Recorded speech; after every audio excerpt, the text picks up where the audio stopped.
South India shopping మాల్లో blockbuster Ashadam number 1 kilo sale.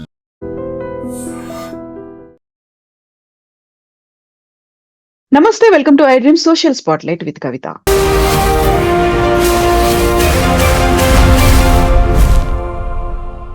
నిమిష ప్రియ ఈ మధ్య కాలంలో ఇంతలా ఒక వ్యక్తి గురించి చర్చించుకోవడం మనం చూడలేదు.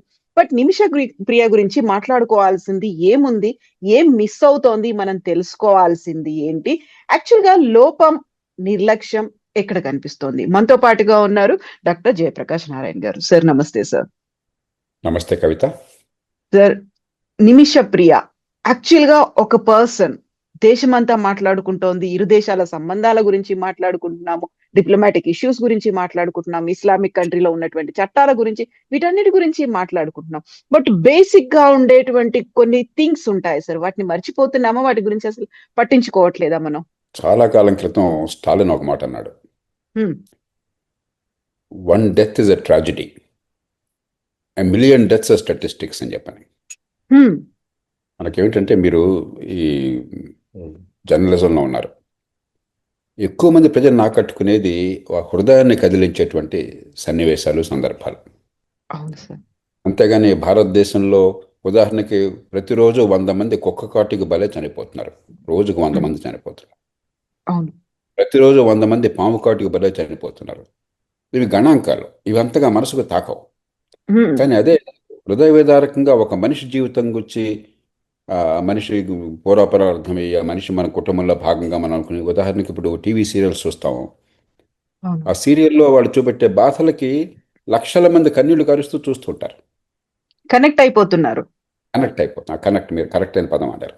ఆ కనెక్షన్ ఎప్పుడు వస్తుంది? మీడియా దృష్టి పడ్డప్పుడు, 2 మన హృదయాన్ని కదిలించినప్పుడు. అంటే మనం వాళ్ళ జీవితంలో మనం చొరబడ్డాం, వాళ్ళ చెప్పుల్లో మనం కాలు పెట్టాం. కాబట్టి ఈ నిమిషప్రియ కేసు కూడా అలాంటిది.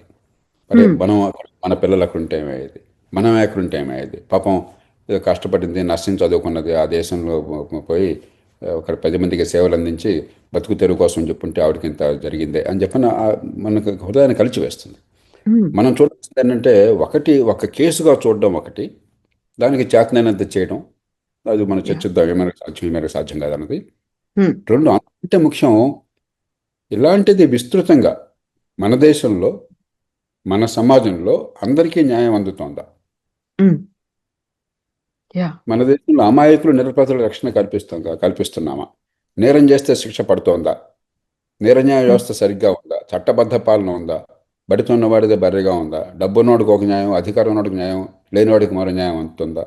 దాన్ని మార్చడం ఎట్లా? కాబట్టి ఇంకో వేలెత్తి చూపెట్టడంతో పాటు మనం చెప్తారు కదా, 1 వేలు కనుక ఇతరులు చూపెడితే 4 వేలు మనం చూపెడతాయి. ఆత్మావలోకనకు కూడా ఇది అవకాశం. అంచేత నేను అనుకునేది, ఇలాంటి సందర్భాలు ఎప్పుడు కూడా సమాజంలో ఆలోచన పెంచడానికి ఉపయోగించుకోవాలి. ఊరికేదో సెన్సేషనలిజం చేసి 2 రోజుల పాటు ఆర్భాటం చేసి మర్చిపోవటం కాకుండా, దీని నుంచి మన పాఠాలు నేర్చుకోగలం, మన సమాజాన్ని ఏ రకంగా మార్చుకోగలం. సార్, ఇప్పుడు నిమిష ప్రియ వెళ్ళింది, తను చేసింది తప్ప ఒప్ప అనే దాంతో పాటుగా అక్కడ ఉన్నటువంటి చట్టాల గురించి మాట్లాడుకోవడం, కేవలం ఒక నిమిష ప్రియ గురించి ఇంతలా ఆలోచించి ఇంతలా చర్చిస్తున్నాము, డిప్లొమాటిక్ ఇష్యూస్, అక్కడ ఎంబసీలు ఏం చేస్తున్నాయని మాట్లాడుకుంటున్నాము. దెన్ వాట్ అబౌట్ అక్కడే ఉన్నటువంటి మన భారతీయులు దాదాపు 5,000 మంది దాకా ఉన్నారు అనుకుంటే, వాళ్ళ గురించి ఎందుకు మాట్లాడట్లేదు? ఇప్పుడు మనం బేరేజ్ వేసుకుంటే నిమిష ప్రియదే ఎక్కువ వెయిటేజ్ తో, ఎక్కువ ఎమోషన్ తో మనం కనెక్ట్ చేసుకుంటున్నామా? మిగతా 5,000 మంది మాట ఏంటి, వాళ్ళ పరిస్థితి ఏంటి అనేది వాదనలు వినిపిస్తున్నాయి సార్ ఇప్పుడు. ఇందాక మనం అనుకున్నట్టుగా కవిత, ఒక మనిషి జీవితం మనం స్పృశించినప్పుడు, మనకి కనెక్ట్ అయినప్పుడు సహజంగా దృష్టి ఉంటుంది. మీరు 5,000 మంది ఎమ్మెల్యేలో మాట్లాడుతున్నారు, బహుశా 10 లక్షల మంది మనకి గల్ఫ్ దేశాల్లో ఉన్నారు భారతీయులు. మీకు సౌదీ అరేబియా కానీ, లేకపోతే కువైట్ కానీ, ఖటార్ కానీ, యునైటెడ్ అరబ్ ఎమిరేట్స్, దుబాయ్, లేకపోతే అబుదాబి ఇలాంటి దేశాలు కానీ, ఇలా అన్ని దేశాలు కలిపితే 10 లక్షల మంది భారతీయులు, ప్రవాస భారతీయులు ఆ దేశాల్లో ఉండి, మన దేశానికి కోటాను కోట్ల డాలర్లు, ఏడాదికి సుమారుగా ఒక 100-120 బిలియన్ డాలర్లు, 12,000 కోట్ల డాలర్లు, 10,000 కోట్ల డాలర్లు ఏడాదికి మనకి రెమిటెన్సెస్ పంపిస్తున్నారు. ప్రధానంగా ఈ పేద దేశాల నుంచి, మరి పేదలు ఈ గల్ఫ్ దేశాలకు వెళ్ళిన వాళ్ళు, అక్కడికి ఎక్కువ మంది పంపిస్తున్నారు. హ్మ్. కాబట్టి ఇది భారతీయులు, ఇలాంటి ప్రవాస భారతీయులందరికీ కొన్ని దేశాల్లో సమస్యలు ఉండొచ్చు. ఓ అమెరికా ఉందనుకోండి, బ్రిటన్ ఉందనుకోండి, మంచికో చెడుకో ఆ దేశాల్లో ఒక చట్టబద్ధ పాలన ఉందన్న నమ్మకం మనకున్నది. అవును. ఆ దేశాల్లో న్యాయం జరుగుతుంది, దానికి ఒక ప్రక్రియ ఉన్నది, కోర్టులు ఉన్నాయి, న్యాయస్థానం మరి న్యాయవాదులు ఉన్నారు, ఒక పారదర్శకమైనటువంటి పద్ధతులు ఉన్నాయి నేర న్యాయ వ్యవస్థలో కానీ, లేకపోతే నేర విచారణలో కానీ, శిక్షల వేయటంలో కానీ. కాబట్టి అక్కడ అన్యాయం జరగదని నమ్మకం ఉన్నది. హ్మ్. కానీ కొన్ని దేశాల్లో ఏమవుతుంది, ఒక ఆటవిక న్యాయం ఇంకా నడుస్తుందన్న నమ్మకం మనలో ఉంది.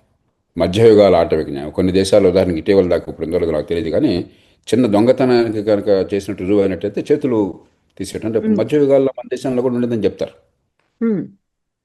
అవి మనకి సహజంగా వింటే మనకి ఒళ్ళు గగురు అవును. పడుతుంది. అవును. కాబట్టి ఈ దేశాల్లో అక్కడున్న ప్రత్యేక పరిస్థితుల వల్ల మనం ఏ రకంగా జాగ్రత్త తీసుకోవాలి. ఇప్పుడు దీనిలో మూడు అంశాలు మనం ఆలోచించాలి. మన సంగతికి వచ్చే ముందు, మన దేశం సంగతికి వచ్చే ముందు, మొట్టమొదటిది మరణశిక్ష అన్నది. మరణశిక్ష మనకు కూడా ఉందిగా, మన దేశంలో కూడా ఉందిగా. అవును. కాబట్టి ఒక హత్యా నేరానికి గనక అది రుజువైనట్టయితే మరణశిక్ష వద్దని మనం వాదించడం చాలా కష్టం. కాబట్టి హ్మ్. ఈ కేసులో మరణశిక్ష పడడం న్యాయమా కాదా, కేసులో క్షమాభిక్ష ఇవ్వచ్చా, అది వేరే విషయం. రెండో అంశం, ఇందాక నేను చెప్పినట్టుగా ఆటవిక న్యాయం ఉన్న చోట్ల, ముఖ్యంగా అక్కడ అస్థిరత్వం ఉన్నప్పుడు, హ్మ్. ఆ దేశాల్లో ఉదాహరణకి యెమెన్ కానీ, ఒమాన్ కానీ, మరి కొన్ని దేశాలు కానీ, అక్కడ దాదాపు అంతర్యుద్ధ పరిస్థితులు ఉన్నాయి. అవును.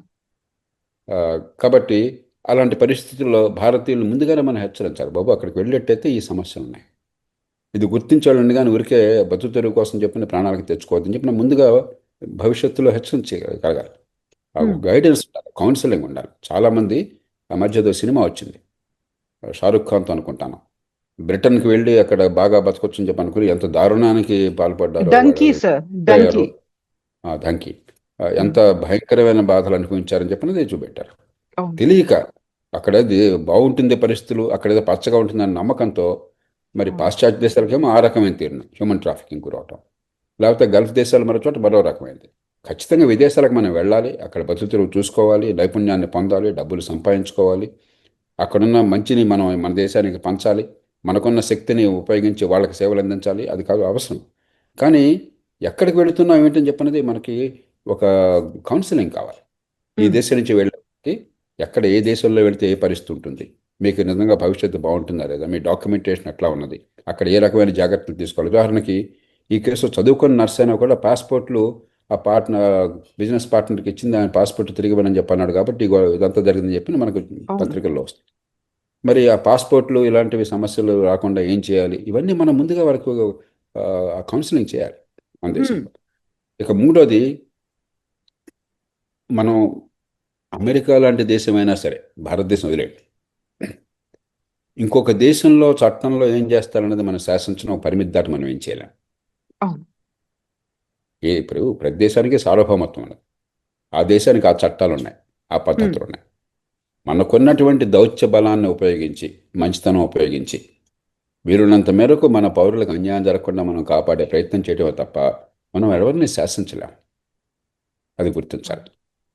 అంచేత ఈ కేసులో ఉదాహరణకి, మరి వివిధ కోర్టుల్లో, ఆ పై కోర్టులో ట్రయల్ కోర్టే కాకుండా మరి ఆ శిక్ష ఖరారు అయినట్టుగా తెలుస్తున్నది.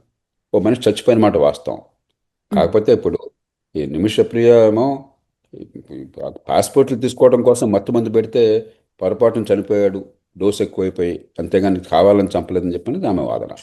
హ్మ్. బలమైన వాదన అని కోర్టు నిర్ణయం చేయాలి, కానీ మనం ఇక్కడ ప్రజా కోర్టులో నిర్ణయం చేయలేం.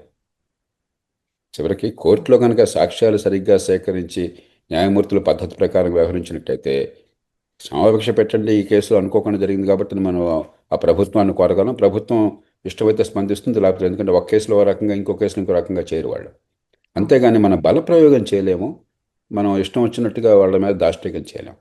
మనం సౌమ్యంగా ప్రవర్తించాలి. అంతకు మించి రేపొద్దున ఇలాంటివి ఇతరులకు ఇబ్బందులు కలగకుండా ముందు జాగ్రత్తలు ఎట్లా ఉండాలి. అంతకంటే ముఖ్యం, మన దేశంలో అన్యాయానికి గురవుతున్న వాళ్ళు లక్షల మంది ఉన్నప్పుడు, హ్మ్. అన్యాయానికి గురి కాకుండా నేర న్యాయ వ్యవస్థను బాగు చేయడం ఎట్లాగా, నేర విచారణ బాగు చేయడం ఎట్లాగా, నేరం చేస్తే శిక్ష పడుతుందన్న భయం కలగాలి, అమాయకులకి రక్షణ ఉంటుందన్న విశ్వాసం కలగాలి. అలాంటి వ్యవస్థ మనకు పూర్తిగా లేదు. కాగితం మీద ఉన్నా, రాజ్యాంగపరంగా ఉన్నా, మరి స్వేచ్ఛాయుత సమాజమైనా ప్రజాస్వామ్యమైనా కూడా మన దగ్గర ఇంకా చట్టబద్ధ పాలన లేదు. దాన్ని ఎలా బాగు చేసుకోవాలి? మనం చర్చ కనుక ఆ మార్గాన్ని నడిస్తే కొన్ని మంచి మార్పులకు దోహదం చేస్తుంది. సార్ ఇక్కడే ఒక ఇంట్రెస్టింగ్ గా ఉన్నటువంటి ఒపీనియన్ కూడా వినిపిస్తోంది సార్. మన దగ్గర ఏదైనా మైనర్లని రేప్ చేశారో, లేకుంటే చాలా క్రూయల్ గా గ్యాంగ్ రేప్లు అయ్యాయి అనుకున్నప్పుడు వాళ్ళని ఇమ్మీడియట్ గా ఎన్కౌంటర్ చేసేయాలంటున్నాం. అలాంటి 2, 3 ఇన్సిడెంట్స్ మనం వెరీ రీసెంట్ గా చూసాం. అలాంటి టైంలోనేమో మనం అప్రిషియేట్ చేస్తున్నాం. నిజంగా న్యాయం జరగాలి అంటే ఇలాంటివి జరగకుండా, ఘోరాలు జరగకుండా ఉండాలంటే ఇమ్మీడియట్ గా శిక్షలు ఉండాలి అంటున్నాం. బట్ ఇదే పరిస్థితి ఇప్పుడు యెమెన్‌లో కూడా కనిపిస్తుంది. వాళ్ళు పెట్టుకున్నట్టుగా వాళ్ళు షరియా ఉన్నట్టుగా కన్నుకి కన్ను, ప్రాణానికి ప్రాణం అనే మాట వాళ్ళు పెట్టుకున్నారు. బట్ నిమిషప్రియ మాత్రం చాలా సేఫ్‌గా రావాలి, మన దగ్గరికి రావాలి. అక్కడ మానవతా దృక్పథం అనేది ఉండాలి అనేటువంటి ఈ డ్యూయల్ నేచర్ అనేది కనిపిస్తోంది సార్. మీరు అన్నట్టుగా కవిత, దీనిలో 2 అంశాలు ఉన్నాయి. ఒకటి, ఆ దేశంలో మనకి ఇష్టం ఉన్నా లేకపోయినా కూడా హత్యా నేరానికి శిక్ష పడింది. హ్మ్. వాళ్ళ చట్టం ప్రకారం, వాళ్ళ సాక్ష్యాల ప్రకారం హత్య రుజువైందని చెప్పి వాళ్ళు భావిస్తున్నారు. కాబట్టి హత్యా నేరానికి శిక్ష పడ్డప్పుడు అలా శిక్షించడం అనేది తప్పు, ఇది ఆటోకి న్యాయం అని చెప్పి అన్నా. హ్మ్. ఒక పద్ధతి ప్రకారం జరిగింది. అదేంది లించింగ్ కాదు, లేకపోతే కోర్టులో విచారణ జరగకుండా కాల్చిపారేయటం కాదు. అవును. మన దేశంలో అడపదడప జరుగుతుంది ఏంటి? ఒక దారుణమైన సంఘటన జరిగితే సమాజం తీవ్రంగా స్పందిస్తుంది. హ్మ్. చట్టం మీద నమ్మకం లేకపోవటం చేత, చట్టబద్ధ పాలన ఉంటుందన్న విశ్వాసం లేకపోవటం చేత, ఈ కోర్టుల్లో శిక్ష పడుతుంది దుర్మార్గులకి, ఇంత దారుణాలు చేసిన వాళ్ళకని చెప్పిన నమ్మకం లేకపోవటం చేత సమాజం నుంచి విపరీతమైన ఒత్తిడి వస్తుంది. ఉదాహరణకి మనం హైదరాబాద్లో చూసాం, ఆ దిశ దిశ కేసు. కేసు. అవును. పిట్టలు కాల్చి పారేశారు.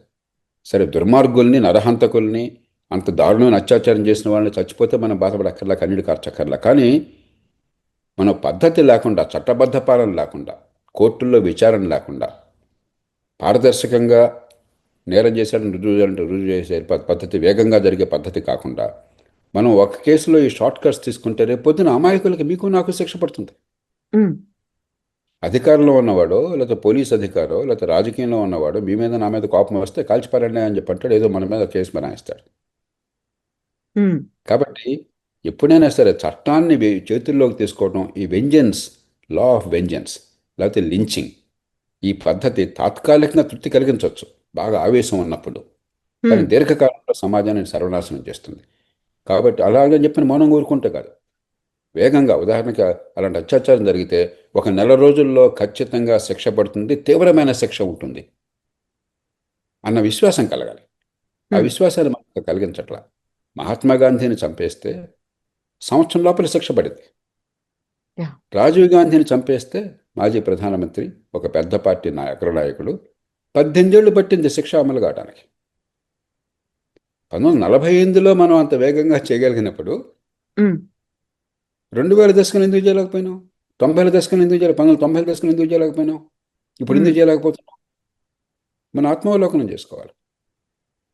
కాబట్టి వేగంగా శిక్ష పడడం, నిష్పాక్షికంగా విచారణ జరగటం, నేరానికి తగ్గట్టుగా శిక్ష ఉండడం, ఆ విశ్వాసం సమాజానికి కలగకపోయినట్టయితే, మరి కొన్ని సందర్భాల్లో ఇప్పుడు దిశ కేసులో ఎందుకు మనం అంతా స్పందించాం? మన ఇంట్లో అవును. ఆడపిల్ల కావచ్చు, నా ఆడపడుచు కావచ్చు, నా కన్న కూతురు కావచ్చు, అవును. నాకు ఆప్తులైనటువంటి మరో మహిళ కావచ్చు, ఎవరికైనా జరగచ్చు కదా అలాగా. హ్మ్. ఆ భావం కలగగానే మనం వాళ్ళ చెప్పుల్లో మనం కాళ్ళు పెడతాం. వెంటనే అవును. మన మనసు విపరీతంగా స్పందిస్తుంది. అవును. మీరు ఇందాక అన్నారు, కనెక్ట్ వచ్చేస్తుంది. హ్మ్. అది వచ్చినప్పుడు సమాజం మరి నాకు కూడా, మీకు కూడా అనిపిస్తుంది. కొన్ని సినిమాలు చూస్తే అనిపించదు? వీళ్ళని భయంకరమైన నేరాలు చూపెట్టాడు అనుకోండి, వాడిని నిజమే. చంపేయాలని మీకు అనిపించదు? అవును. హీరో వాడిని చావగొడితే మనకు సంతోషం కలగదు? అది మానవ సహజం. కానీ పరిష్కారం అది కాదాలదు. వేగంగా, కఠినంగా, ఖచ్చితంగా శిక్ష పడుతుందనే విశ్వాసం కావాలి నేరం చేస్తే. మనకు ఆ న్యాయ వ్యవస్థ, పోలీస్ యంత్రాంగం, ఫారెన్సిక్స్లో పాటులో మన దేశంలో, దేశం మొత్తంలో 2-3 వేల కేసులు మనం చేస్తే డిఎన్ఏ అనాలిసిస్ గొప్ప విషయం ఇంత పెద్ద దేశంలో. అది డిఎన్ఏ అనాలిసిస్ పంపిస్తే ఏళ్ల తరబడి పడుతుంది. ఏ రకమైన టెక్నాలజీ లేకుండా బాధి పారేసి, వాడు భయపడిపోయో, వాడు అమాయకుడు అయ్యిండో, లేకపోతే వాడికి బలహీనుడు అయ్యిండో, వాడు ఒప్పేసుకుంటే నేరం చేశాన్ని శిక్ష పడటం తప్పితే, 100 కేసుల్లో మన దేశంలో శిక్ష పడుతున్నది 10-11 కేసులు మాత్రమే, వాళ్ళు నేరం చేసామని ఒప్పుకుంటే తప్ప. ప్రాసిక్యూషన్ చాలా పేలవమైనది, బలహీనమైనది. ఇక న్యాయస్థానాల విషయం చెప్పనక్కర్లేదు. న్యాయస్థానాల సంఖ్య చాలదు, న్యాయ పద్ధతులు చెప్పనక్కర్లేదు. వాయిదాల మీద వాయిదాలు. ఇవన్నీ కూడా మనం తెచ్చిపెట్టుకున్నాయి. వీటిని మార్చాలి. ఇది ఒక్క రోజున ఒక ఆదేశం ఇస్తే నువ్వు తుపాకీ తోటతోనో లేకపోతే ఒక పెద్ద భీకర ప్రకటనతోనో మారేది కాదు. ప్రతి విషయం కూలంకషంగా 5 అంశాలు ఉన్నాయి. పోలీస్, ఫారెన్సిక్స్, ప్రాసిక్యూషన్, ప్రొసీజర్స్, చివరికి న్యాయస్థానాలు. ఈ 5 కూడా సమూలంగా మార్చాలి. చాలా కాలంగా అలాంటి వాళ్ళు వాదిస్తున్నాం. దానిలో భాగంగానే ఉదాహరణకి చిన్న చిన్న కేసులైనా కనీసం కోర్టుల మీద ఒత్తిడి లేకుండా చేయాలని చెప్పంటే స్థానిక న్యాయాలయాల చట్టం నేను తీసుకొచ్చాను. ప్రజాస్వామ్య పీఠం తరఫున 2005లో ప్రారంభమయ్యి ఆ చట్టం వచ్చింది, 2009కి వచ్చింది. కానీ స్థానిక న్యాయాలయాలు అమలైనాయా? ఆంధ్రప్రదేశ్, తెలంగాణలో ఉదాహరణకు ఉన్నాయా? సభ్యులలో ఉండగా ప్రతి సందర్భంలో దాని గురించి మాట్లాడేవాడిని. మనం పెట్టాం ఎప్పటికైనా? కనీసం చిన్న కేసులన్నా అక్కడ అయిపోయినట్టయితే పెద్ద కేసుల మీద మనం దృష్టి పెట్టచ్చు. మామూలు న్యాయస్థానాలు వేగంగా పని జరగచ్చు. మనకు 4 లక్షల జైలు సెల్స్ ఉంటే భారతదేశం మొత్తంలో 65-70% అండర్ ట్రయల్స్, నేర విచారణలో ఉన్నవాళ్ళు, శిక్ష పడ్డవాళ్ళు కాదు. ఎందుకు అలా ఉండాలి? అంటే మీకు డబ్బు లేకపోతే చిన్న నేరం చేసినా నెల తరబడి జైలులో మగ్గుతారు. డబ్బు ఉంటే, అధికారం ఉంటే హత్య చేసినా కూడా మీరు ఐసీయూలో 5 స్టార్ హాస్పిటల్లో ఉంటారు. అరెస్ట్ అంటూ అయితే అరెస్ట్ కారు అసలు అక్కడ దాకా రాదు. సాక్ష్యాలు మాయం చేస్తారు. వాళ్ళలో కొంతమంది వాళ్ళే అధికారంలో ఉన్నారు, లేకపోతే అధికారుల్ని శాసించగలరు. మరి ఇలాంటి దేశంలో చట్టబద్ధ పాలన తీసుకురాకపోయినట్టయితే ప్రజల్లో ఆవేశం వస్తుంది. కానీ ఆవేశాన్ని ఎలా తృప్తిపరచడం మార్గం కాదు. ఈ చట్టబద్ధ పాలన బాగు చేయాలి, ప్రతి అంశాన్ని కూలంకషంగా చేయాలి. ఎన్నో సందర్భాలు, ఉదాహరణకి ప్రజాస్వామ్య పీఠం 9 రోజుల పాటు ఒక సమగ్రమైన అధ్యయనం చేసి ఒక నివేదిక బయలువరించింది. ఏం చేయాలి ప్రతి అంశంలో మన చట్టబద్ధ పాలనలో. 62 ప్రముఖులైనటువంటి న్యాయకోవిదులు ప్రపంచం మొత్తం నుంచి, మన దేశం నుంచి, సుప్రీంకోర్టు న్యాయమూర్తుల దగ్గర నుంచి అందరూ పాల్గొన్నారు. విజ్ఞత గల వాళ్ళ దగ్గర సమాచారం ఉంది, ఏం చేయాలో తెలుసు. కానీ నివేదికలన్నీ ఊరికి అక్కడ బుట్టదాఖలు చేస్తున్నాం. నేనే పరిపాలనా సంస్కరణ సంఘంలో ప్రత్యేకంగా ఈ నివేదిక అంతా నేను రూపొందించాను. ఈ న్యాయ వ్యవస్థను ఎట్లా మార్చాలి ఏంటని చెప్పాను. కాబట్టి పరిష్కారాలు ఉన్నాయి. మనం దాని మీద దృష్టి పెట్టకుండా ఆవేశం ఓ పక్కన, ఆర్భాటం మరో పక్కన. ఈ ఆవేశం ఆర్భాటం ప్రయోజనం లేదు. కొంచెం నింపాదిగా, లోతుగా ఆలోచించి చిత్తశుద్ధితో మార్పులు తీసుకురావాలి. సరే, ఇప్పుడు నిమిష ప్రియ కేసుకి సంబంధించి ఆమె ఆత్మరక్షణ కోసం తన్ని చంపలేదు అనే ఒక మాటతో పాటుగా అనివార్యమైనటువంటి పరిస్థితులు ఉన్నాయి కాబట్టి పాస్పోర్ట్ తీసుకోవడానికి, కాబట్టి తనకి సెడేషన్ ఏదో ఇచ్చింది, అది ఓవర్డోస్ అయింది, ఆయన చంపేశారు అనే దాంతో పాటుగా ఇంకా తను అక్కడ ఒంటరి మహిళగా ఉంది, తను రెగ్యులర్ గా అబ్యూస్ చేస్తున్నాడు, లేకుంటే అఘాయిత్యాలు చేస్తున్నాడు కాబట్టి తప్పించుకునే ప్రయత్నం అనేది, ఇవన్నీ ఇన్ని రకాలుగా వాదనలు ఉన్నాయి సార్. ఇప్పుడైతే పోస్ట్పోన్ అయ్యింది, వాయిదా వేశారు తప్ప రద్దయిందని చెప్పలేదు. అది రద్దవుతే ఏం జరుగుతుంది అనేది కూడా తెలియదు. బ్లడ్ మనీ తీసుకోవడానికి ఫ్యామిలీ ఒప్పుకోవట్లేదు. అసలు బ్లడ్ మనీ కాన్సెప్టే మా దగ్గర రాలేదు. ఇన్ని డిఫరెంట్ వర్షన్స్ ఉన్నప్పుడు మీ ఎక్స్పీరియన్స్ లో ఏం జరుగుతుందని అనుకుంటున్నారు సార్ నిమిష ప్రియ కేసు? ఒకటి, నాకు అంత అనుభవం లేదు కాబట్టి నా అనుభవం ప్రకారం చెప్తున్నాను అనుకోను. కానీ ఉన్న వివరాలను బట్టి మనకు అర్థం, దాన్ని బట్టి కోర్టుల్లో ఇక మార్పు వచ్చే అవకాశం లేదు. అన్ని కోర్టుల్లో ప్రయత్నం చేశారు. కోర్టులు, కింద కోర్టులు అంటే పై కోర్టులు అన్ని ఖరారు చేసినాయి. కాబట్టి 2 మార్గాలు కనిపిస్తున్నాయి. ఒకటి, ప్రభుత్వం ప్రతి దేశంలో కూడా సార్వభౌమాధికారం ఉన్న ప్రభుత్వాధినేతకి క్షమాభిక్ష ప్రసాదించేటువంటి హక్కు ఉన్నది, అధికారం ఉన్నది. లేకపోతే ఉరిశిక్ష బదులు ఖైదు శిక్ష, జైలు శిక్ష వేసే అధికారం ఉన్నది. ఆ ప్రభుత్వం గనక మరి ఈ కేసులో ప్రత్యేకంగా ఉన్న సందర్భాన్ని బట్టి, 2 భారతదేశంతో ఉన్న సంబంధాలను బట్టి క్షమాభిక్ష పెడదామని చెప్పి అనుకుంటే ఒక మార్గం. అది కూడా ఒక స్థాయి వరకే. ఇప్పుడు ఆ దేశం ఒక సుస్థిర పరిస్థితులు లేవు అక్కడ. ఇప్పుడు ఈ గల్ఫ్ దేశాలు, అరబ్ దేశాలైనా కూడా సుస్థిర పరిస్థితుల నుండి మన దేశంతో మంచి సంబంధాలు ఉన్నాయనుకోండి, ఆర్థిక సంబంధాలు, సామాజిక సంబంధాలు, దౌత్య సంబంధాలు. అప్పుడు ఒక కేసు విషయంలో ఇంత గట్టిగా పట్టుబడకుండా వాళ్ళు కూడా భారతదేశంతో సంబంధాలు ముఖ్యం కాబట్టి అని చెప్పని భావం ఉండొచ్చు. మనకి ఒమాన్, మనకి యెమెన్తో అలాంటి సంబంధాలు అంత గట్టిగా లేవు. ఎందుకంటే అక్కడ అసలు పెద్ద సుస్థిర పాలన లేదు, అంతర్యుద్ధం గురవుతున్నది, ఒక గందరగోళం ఉన్న పరిస్థితులు. ఇక రెండో మార్గం, ప్రభుత్వం క్షమాభిక్ష పెట్టక కాకుండా అక్కడ ఇస్లామిక్ న్యాయం ప్రకారం ఏ కుటుంబం అయితే ఒక మనిషిని కోల్పోయిందో, నష్టానికి గురైందో, ఆ నష్టాన్ని భర్తీ చేయడం కోసం మీరు పరిహారం ఇచ్చే ఏర్పాటు చేస్తే వాళ్ళు క్షమాభిక్ష పెడతారని చెప్పచ్చు. మరి ఏమవుతుందనేది చూద్దాం. ఇప్పుడు దీనిలో ప్రభుత్వం పాత్ర, ప్రభుత్వం గట్టిగా పనిచేసింది. అటార్నీ జనరల్ మనకు సుప్రీంకోర్టు ముందు చెప్పారట, మేము చేయవలసిందంతా చేశాము, ఎంతకంటే చేయడానికి మన దగ్గర ఏమీ లేదని. అది వాస్తవం. అవును. మనం దండెత్తలేం కదా. ఇప్పుడు యమన్ మీద యుద్ధం ప్రకటిద్దామా మనం? హ్మ్. ఒక కేసులో మన దృష్టిలో మరణశిక్ష పడకూడదు కాబట్టి వాడు మరణశిక్ష వేశారు కాబట్టి యమన్ మీద మీరు యుద్ధం ప్రకటిస్తారా? అలా జరగదు ఇప్పుడు ఈ ప్రపంచంలో. అంచేత హ్మ్. దాన్ని ప్రభుత్వానికి వదిలేయాలి. అక్కడ దౌత్యపరంగా మన విదేశాంగ శాఖ కానీ మన ప్రభుత్వం కానీ చేయవలసిన పని అంతా చేస్తున్నది. ఆ ప్రభుత్వం కూడా ఏ కారణంగా వాళ్ళ పద్ధతుల విధానాలకు అనుకూలంగా లేదు కాబట్టి మేము చేయమనుకున్నట్టయితే ఆ కుటుంబంతో కనుక రాజీ పడగలిగితే జరుగుతుంది. అంతకుమించి ఇంకేం లేదు. అంతకుమించి మనం దాని గురించి ఆలోచించడం కాకుండా ఇక ముందు ఇలా జరగకుండా, హ్మ్. లేకపోతే మన దేశంలో పరిస్థితులు బాగుపడడం కోసం, మన నిర్ణయ వ్యవస్థ బాగుపడడం కోసం, మన చట్టబద్ధ పాలన బాగుపడడం కోసం మన చేతుల్లో పనులు ఉన్నాయి. వేల మంది లక్షల మంది దేశంలో అన్యాయాలకు గురవుతున్నారు. దానివల్ల ఏమవుతుంది? క్రిమినల్ కేసులు కూడా మన దేశంలో దాదాపు 5 కోట్ల కేసులు ఇవాళ పెండింగ్ ఉన్నాయి. దానిలో 3/2 కేసులు క్రిమినల్ కేసులు. హ్మ్. సివిల్ కేసులు కోర్టులకు వెళ్ళాలి అసలు. క్రిమినల్ కేసులు క్రైమ్ అంటూ జరిగితే కోర్టుకు వస్తుంది కాబట్టి, లేకపోతే పోలీస్ స్టేషన్లో నమోదవుతుంది కాబట్టి ఆ కేసులు కనీసం కనిపిస్తున్నాయి. సివిల్ కేసులు కోర్టులకు వెళ్ళాలి, ఎందుకంటే అన్యాయాన్ని దిగమింగుకుంటున్నారు. కోర్టుకు వెళ్తే న్యాయం జరగదని చెప్పిన భావంతో ప్రపంచమంతా కూడా సివిల్ కేసులు ఎక్కువ ఉంటాయి క్రిమినల్ కేసుల కంటే. మన హ్మ్. దేశంలో సివిల్ కేసులు తక్కువ ఉన్నాయి. ఎందుకని? వివాదాలు లేక కాదు, ఈ వివాదాలు కోర్టుల్లో పరిష్కారం అవుతాయని నమ్మకం లేక. అందుకని మీరు కానీ నాకు కానీ సమస్య వచ్చింది మా ఫ్రెండ్స్ దగ్గరికి వెళితే, ఏమంటే వాడు 10 లక్షలు తీసుకుని కొట్టేశాడు, డబ్బులు తిరిగి హ్మ్. ఇవ్వట్లేదు, కొట్టాడు అని చెప్పంటే, కోర్టుకి వెళ్ళినా చెప్పంటే మనం ఏం చెప్తాం? ఏదో రాజీ చేసుకోండి, 10 కాకపోతే 5 ఇవ్వండి, 5 అయితే ఒకటి, లేకపోతే వదిలేసి వదులుకోండి. కోర్టుకు హ్మ్. పోతే ఏళ్ల తరబడి మళ్ళీ కోర్టుల ఫీజులు, లాయర్ల ఫీజులతో పని జరిగేది కాదు, అవును. మీ జీవితకాలంలో తీర్పు కూడా రాదు, వదిలేయండి అని చెప్పేస్తాం. హ్మ్. ఆ పరిస్థితి వచ్చింది. కాబట్టి సమాజం అల్లకల్లరవుతుంది. ఇప్పటిదాకా మన దేశాన్ని మనం కాపాడుకోగలిగింది ప్రభుత్వాల వల్ల, చట్టాల వల్ల కాదు, సామాజిక కట్టుబాట్ల వల్ల. ఆ! నేను తప్పు చేస్తే కుటుంబానికి తెలుస్తుందేమో, 10 మందికి తెలుస్తుందేమో, బంధువులకు తెలుస్తుందేమో, సమాజం నన్ను మరి తక్కువగా అంచనా వేస్తుందేమో, నా పరువు పోతుందేమో. ఆ కారణంగా మన దేశంలో ఇప్పటిదాకా ఇంకా శాంతి భద్రత కొంతమేరకు కొన్ని పద్ధతులు ఉన్నాయి. కానీ కాలక్రమేణా నగరీకరణ జరిగినప్పటి సమాజంలో అవి సామాజిక కట్టుబాట్ల ప్రభావం తగ్గిపోతుంది. హ్మ్. ఒక గ్రామంలో ఒక మనిషి అందరికీ తెలుసు కాబట్టి వాడు తప్పు చేస్తే 10 మంది ఏమంటారని బెరుకుంటుంది. ఓ నగరంలో పక్కింటి వాడు ఎవడో మీకు తెలియదు. అవును. తప్పు చేస్తే ఏమనుకుంటారు? వెరపెందుకుంటుంది? ఉండదు. కాబట్టి సామాజిక కట్టుబాట్ల ప్రభావం వల్ల సమాజం నిలబడడం, శాంతి నిలబడడం కష్టం.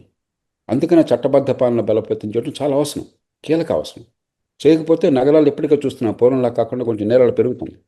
హ్మ్.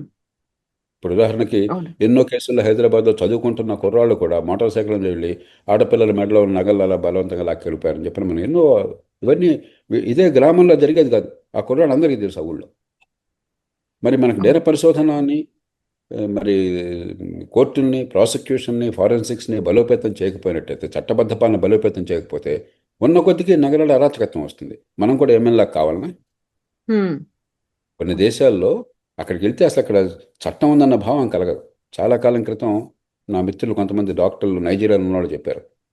వాడు యూనిఫామ్లో ఉన్నటువంటి సోల్జర్ వచ్చి తుపాకీ పట్టుకుని అక్కడ కారులో మీరు వెళ్తుంటే డబ్బులు ఇస్తావో చంపేయమంటావో అంటాడట.